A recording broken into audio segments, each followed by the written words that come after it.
Okay, so here we have a machine seated row. Now, the first thing that we want to do is make sure that the seat is the right height. So Jake's going to adjust this. So basically his sternum is going to be pressing into the pad. Now, as you can see, when he reaches forward, he can't get a fully lengthened lat because his arms are so long. So what he needs to do is adjust this so that the pad for the chest is actually closer to him. Now, when he reaches forward, he can almost get a fully lengthened lat. Now, Jake's really tall, has long arms.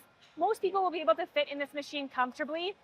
But if you're tall like Jake, then you may have to position yourself to try and really exaggerate the stretch on that lat for yourself. So you can do this single arm at a time, or you can do it with both hands.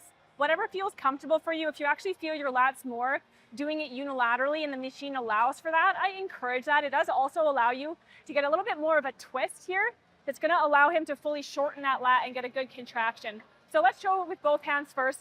Now, as you can see, these handles rotate. And so he has the ability to rotate his forearm as he's pulling back towards his body. So he's going to allow the scapula to first protract and slightly elevate. Now, when he starts to pull, he's going to retract and depress the shoulder blades, and he's going to try and wrap his elbows in and down towards his rib cage. Okay. So as you can see here, he ends up in like a neutral position with his wrists, or a neutral grip.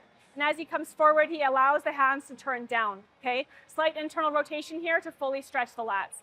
Now, as he's pulling back, he's gonna slowly start to retract, depress, pull the elbows back towards the hips, and the hands come into that neutral position, okay? Whatever feels most comfortable for you there in terms of when your hand turns.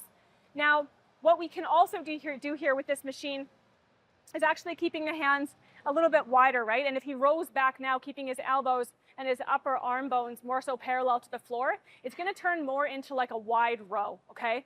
So we can give you guys cues around where we want you to bias this. And if you have questions about that, please just let us know. Send your coach a message and we can give you a little bit more instructions onto how we want you to actually utilize the machine to be able to bias certain muscle groups.